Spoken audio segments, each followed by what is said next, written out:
Hola amigos, ¿cómo están? Bueno, bienvenidos al canal. Hace unos momentos queríamos hacer un vivo y no pudimos, simplemente por cuestiones de internet, no sé, se entrecortaba demasiado y la verdad que no me gusta dejar contenido de esa naturaleza en el canal, con esos problemas. A veces es inevitable, a veces no. Y en este caso, lo que decidí hacer por esta circunstancia.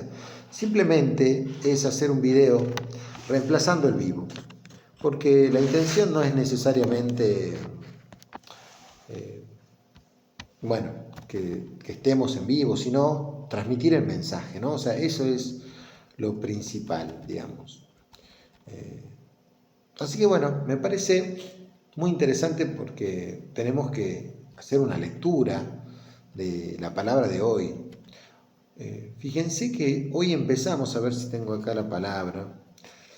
Hoy empezamos con Hechos de los Apóstoles, el capítulo 2, ¿sí? Dice, el día de Pentecostés todos los discípulos estaban reunidos en un mismo lugar. De repente se oyó un gran ruido que venía del cielo como cuando sopla un viento fuerte, que resonó por toda la casa donde se encontraban. Entonces aparecieron lenguas de fuego que se distribuyeron y se posaron sobre ellos. Se llenaron todos del Espíritu Santo y empezaron a hablar en otros idiomas, según el Espíritu los inducía a expresarse. En esos días había en Jerusalén judíos devotos, venidos de todas partes del mundo. Al oír el ruido, acudieron en masa y quedaron desconcertados, porque cada uno los oía hablar en su propio idioma. Atónitos y llenos de admiración preguntaban, ¿no son galileos todos estos que están hablando? ¿Cómo pues los oímos hablar en nuestra lengua nativa? Entre nosotros hay medos, partos y elamitas. Otros vivimos en Mesopotamia, Judea, Capadocia, en el Ponto y en Asia, en Frigia y en Panfilia, en Egipto o en la zona de Libia, que limita con Cirene. Algunos visitantes, venidos de Roma, judíos y prosélitos. También hay cretenses y árabes. Bueno, describió casi todo el mundo conocido, ¿no? Creo que esa era la intención. Sin embargo, cada quien los oye hablar de las maravillas de Dios en su propia lengua. Es interesante porque, bueno, vamos a ver qué puede significar este texto. Y luego vamos a pasar al otro y luego al otro. Vamos a tratar de hacerlo así. Ustedes saben que en la misa católica hay dos liturgias. La liturgia de la palabra y la liturgia de la Eucaristía. Bueno, en la liturgia de la palabra se leen los domingos tres lecturas, ¿sí? En general es el Antiguo Testamento, alguna carta y el Evangelio. En este caso estamos leyendo no el Antiguo Testamento, sino estamos leyendo Hechos de los Apóstoles, ¿sí? Bueno, y lo venimos haciendo hace bastante. Bueno, en esta primera lectura, ¿qué cosas podemos ver, decir al respecto? Tenemos. Ustedes saben que para los judíos había tres grandes fiestas, ¿sí? Pesaj, Shavuot y Sukkot. En este caso, Shavuot es Pentecostés. Se le llama también la fiesta de las primicias agrícolas. Es donde se festeja, bueno, en función de la agricultura judía, pero se festeja sobre todo el Pentecostés 50 días después de Pascua, que fue la entrega de la ley en el Sinaí a Moisés. Eso según la tradición judía. Luego estaba, bueno, como dijimos, Pesaj y Sukkot, ¿no? Pero, bueno, originalmente si Shavuot era la fiesta de la cosecha de trigo, pero luego pasó a ser la fiesta de las primicias, ¿no? Los primeros frutos, muy interesante, esto de los primeros frutos. Y luego, más adelante, la entrega de la ley, podemos ver que hay cosas que se pueden asemejar entre los judíos y el cristianismo. ¿Por qué? Porque, claro, hay una evolución del Pentecostés. Podríamos decir así, el Shavuot judío,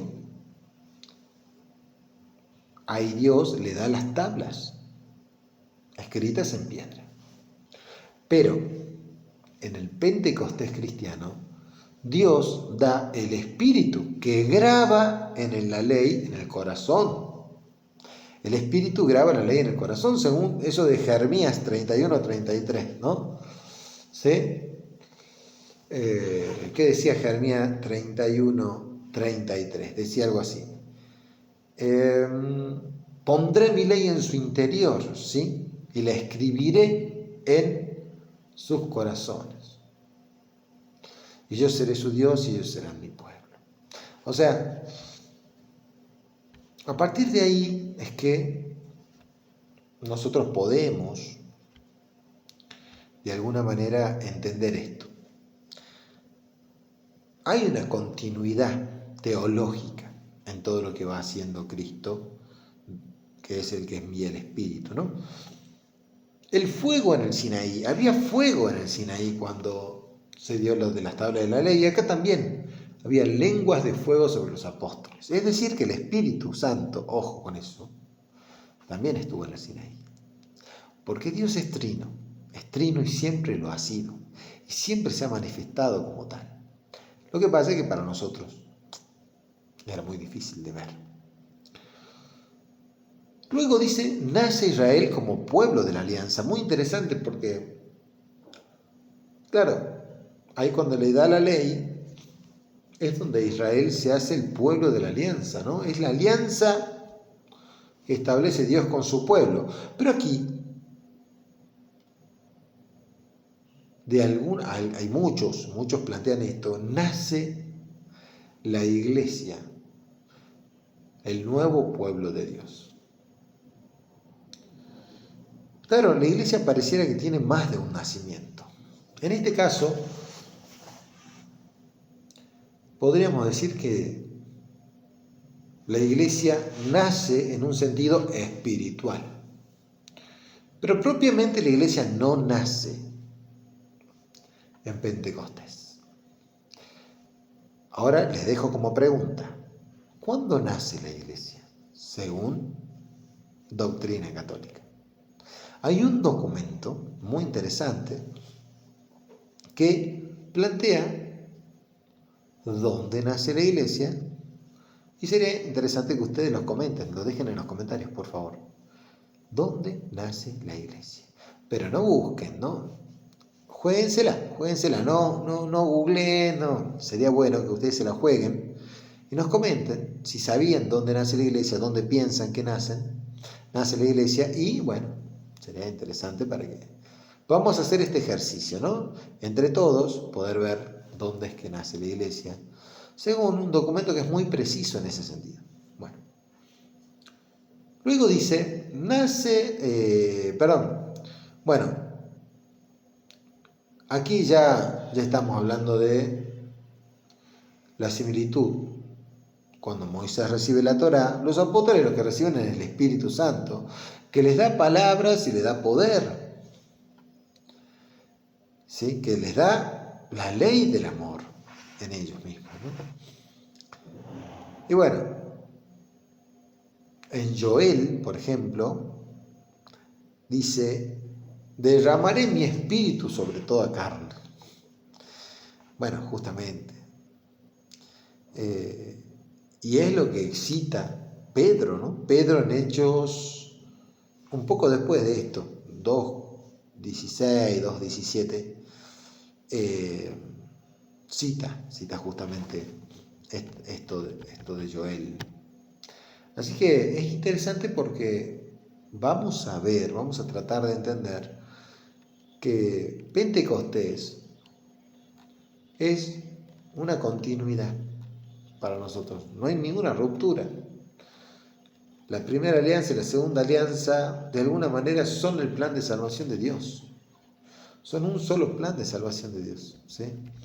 Están dentro de la mente de Dios siempre y los cumple, ¿no? Qué bueno. Bueno,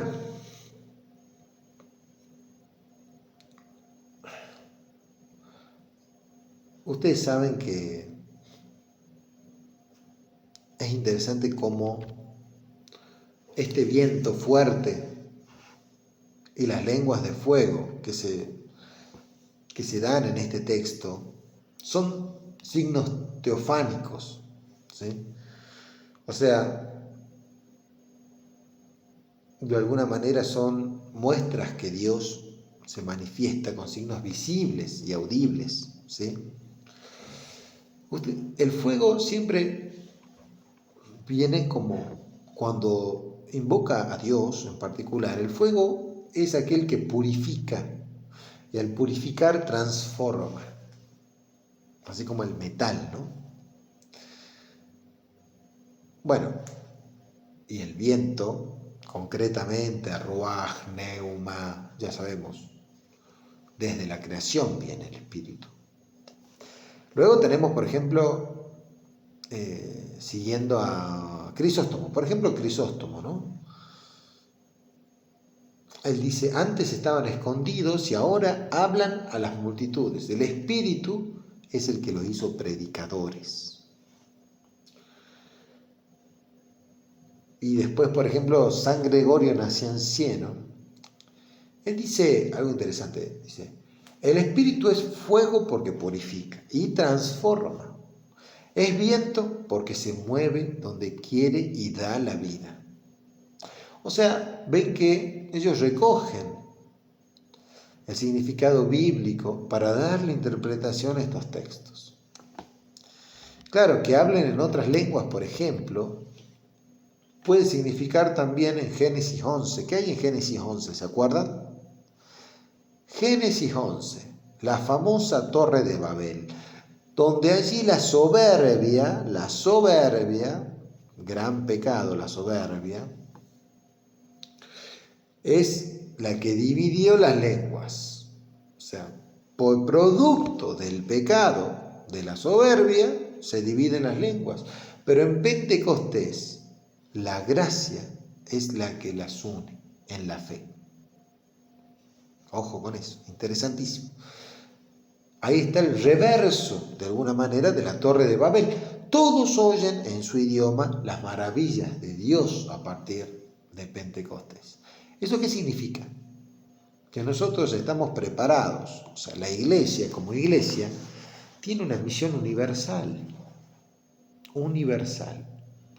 evangelización de manera universal. Esa es la misión que tiene la iglesia. Entonces ahí sí nace la iglesia, pero nace la iglesia misionera. La iglesia misionera es la que nace en Pentecostés. No puede ser una secta cerrada, sino católica y universal, abierta para todos. Por eso a mí me hace ruido algunos movimientos católicos que son más cerrados. No deben serlo. No pueden serlo por naturaleza. Acá está la naturaleza de la iglesia. No puede ser cerrado. Si usted va a un grupo donde le dicen, no, bueno, pero acá nos juntamos solo nosotros, ojo con eso. Puede pasar de que, bueno, haya reuniones de grupos específicos para ciertos, bueno, entiendo, pero no para celebrar misa, no. Sobre todo las celebraciones eucarísticas. No pueden, no tienen en su naturaleza otra manera de ser que católicas, para todos. Bueno, vamos a leer ahora rápidamente Romanos 8. ¿Dónde estamos acá? A ver si lo tenemos, quizá no lo tenemos. Romanos 8, vamos a ver, que es la segunda lectura. La segunda lectura dice, vamos a ver. Hermanos, es Romanos 8 del 8 al 17. La carta de San Pablo a los cristianos de Roma dice, hermanos, los que viven en forma desordenada y egoísta no pueden agradar a Dios, pero ustedes no llevan esa clase de vida, sino una vida conforme al Espíritu. puesto que el Espíritu de Dios habita verdaderamente en ustedes. Quien no tiene el Espíritu de Cristo no es de Cristo. Quien no tiene el Espíritu de Cristo no es de Cristo. En cambio, si Cristo vive en ustedes, aunque su cuerpo siga sujeto a la muerte a causa del pecado, su espíritu vive a causa de la actividad salvadora de Dios. Si el Espíritu del Padre que resucitó a Jesús entre los muertos habita en ustedes, entonces el Padre que resucitó a Jesús de entre los muertos también les dará vida a sus cuerpos mortales, por obra de su Espíritu que habita en ustedes. ¿Sí?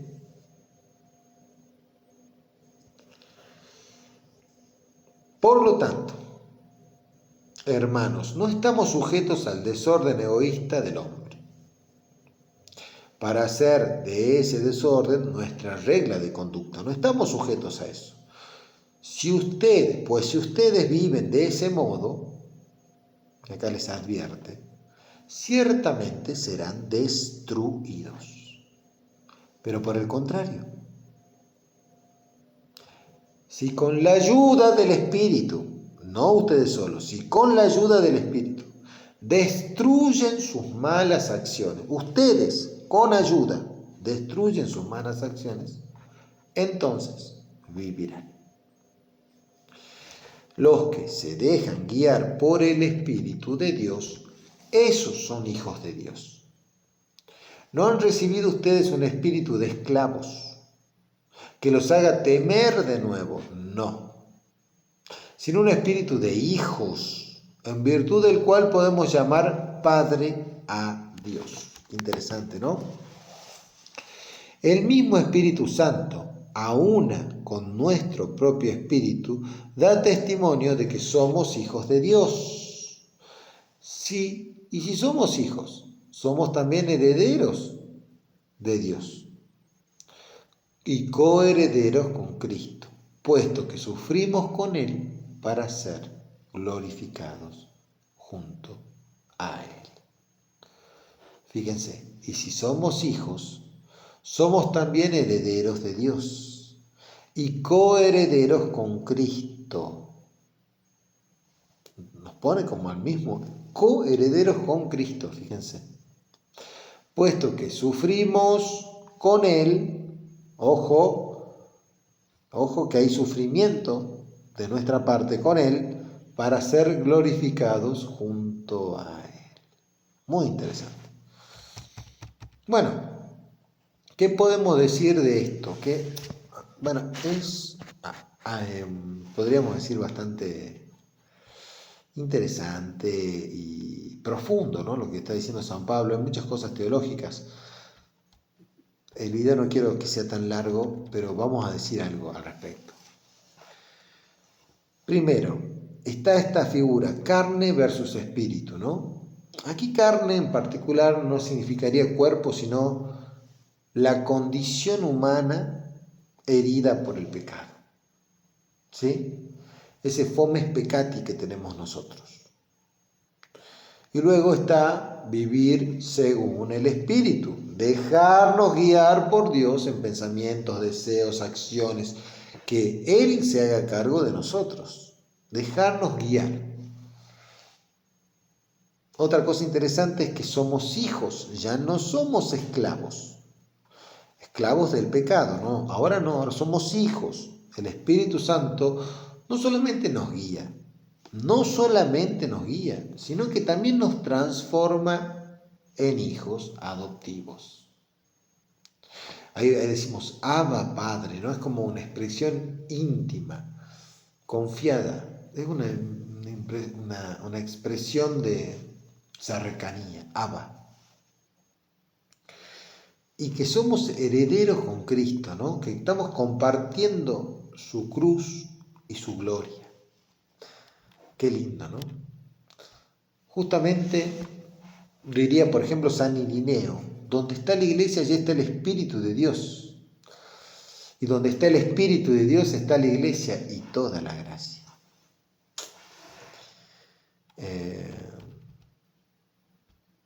Bueno, me parece... Podríamos hablar mucho más, pero creo que con eso es suficiente. Realmente Romanos 8 aquí nos permite entender que la condición humana es vencida cuando nosotros nos dejamos guiar por el Espíritu. Bueno, por otro lado, tenemos a ver otra lectura, y la lectura en este caso es la del Evangelio. Bueno, si fueron a misa ya lo leyeron, y dice lo siguiente, Juan 14, del 15 al 16 y 23b al 26. En aquel tiempo Jesús dijo a sus discípulos: si me aman, cumplirán mis mandamientos, y yo les rogaré al Padre, y Él les dará otro Paráclito para que esté siempre con ustedes, el Espíritu de la verdad. Si lo amamos, vamos a cumplir sus mandamientos. Él va a rogarle al Padre y los mandará al Espíritu. Seguimos. El que me ama cumplirá mi palabra, y mi Padre lo amará, y vendremos a Él y haremos en Él nuestra morada. Qué importante esto, ¿no? El que no me ama no cumplirá mis palabras, y la palabra que están oyendo no es mía, sino del Padre que me envió. Les he hablado de esto ahora que estoy con ustedes. Pero el Paráclito, el Espíritu Santo que mi Padre les enviará en mi nombre, les enseñará todas las cosas y les recordará todo cuanto yo les he dicho. Todo cuanto yo les he dicho. Bueno, ¿qué decir de acá? Nosotros, esta palabra, ¿no? Paráclitos, Paráclito.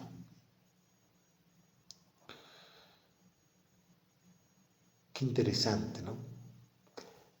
Significa defensor, consolador, abogado, ¿no? Y Él es el que viene a nosotros a darnos vida, un abogado, un consolador, un defensor. Pero es interesante porque se habla de otro Paráclito. ¿Cuál es el primer Paráclito? ¿Me cuentan? Me escriban acá en los comentarios. ¿Cuál es el primer Paráclito? Si ahora están mandando otro Paráclito, que es el Espíritu Santo, ¿cuál fue el primero? ¿Cuál fue el primer abogado, consolador, defensor? Es fácil. Ese espíritu de verdad. ¿Qué hace ese espíritu de verdad? Enseña, consuela, recuerda. Necesitamos que nos enseñe para poder saber bien qué decir. Necesitamos que nos recuerde lo que nos dijo Cristo. Necesitamos que nos consuele en el martirio. Esto de les recordará todo cuanto les he dicho es también una muestra de la acción continua del Espíritu en la Iglesia, cuando guía al magisterio, ¿no? Cuando da luz a la tradición, cuando ilumina la Escritura. De alguna manera es el Espíritu que no viene a decir cosas nuevas, sino que nos hace comprender en profundidad el Evangelio. Esa es la idea, ¿no? El Espíritu Santo, diría San Basilio, nos enseña por dentro, como una vida nueva, ¿no? No por fuera, como sería un maestro, dice San Basilio.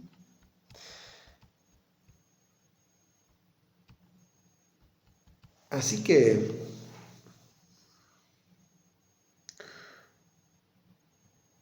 a partir del Espíritu Santo es que la iglesia tiene poder. Si yo pienso, cada sacramento se da por el poder justamente del Espíritu Santo, ¿no? En la confirmación, por ejemplo, se recibe la plenitud de ese Espíritu para la misión.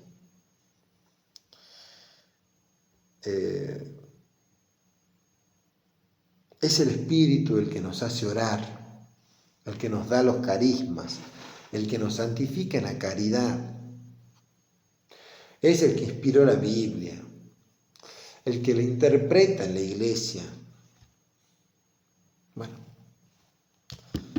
el que le da la luz al corazón del creyente para que pueda entender la palabra. El Espíritu es todo eso y mucho más, mucho más.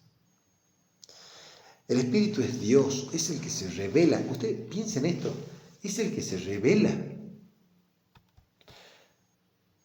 plenamente. Ahí hay una plenitud de la revelación, lo cual me parece muy interesante porque la Trinidad no se había revelado plenamente. Bueno, podría ser, pero así como realmente con tanto impacto allí, ¿no? Con el Espíritu Santo, con ese, va a decir Rollo Marín, este gran dominico, el Espíritu Santo es el gran desconocido, ¿no? Es la persona de Dios que menos conocemos.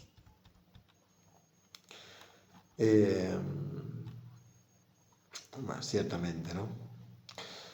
Diría San Irineo, por ejemplo, ¿no? Tengo algunas citas acá. Dice, el espíritu es como el agua que vivifica el barro humano. Sin el espíritu somos tierra seca. Con él somos criaturas nuevas. Santa Teresa de Ávila y San Juan de la Cruz insisten en la vida espiritual como una vida conducida por el espíritu. No solamente para evitar el pecado, sino para amar como hijos de Dios. Nosotros no estamos acá para evitar el pecado, nosotros estamos para amar.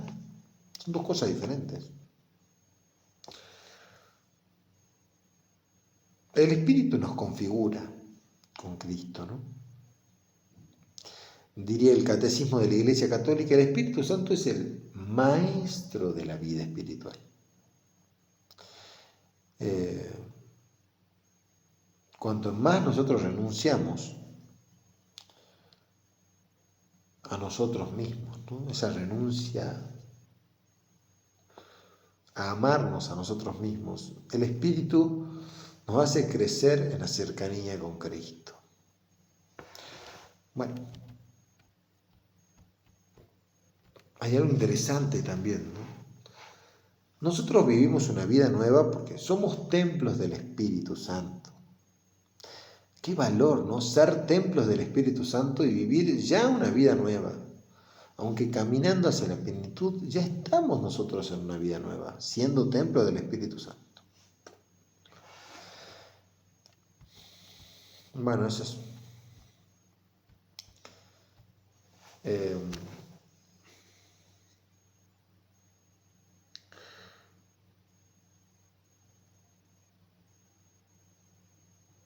Y bueno, me parece que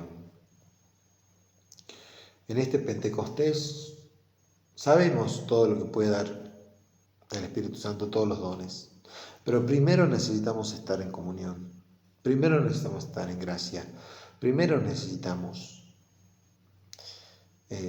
poner a disposición nuestra vida. Así que bueno, pongan a disposición su vida.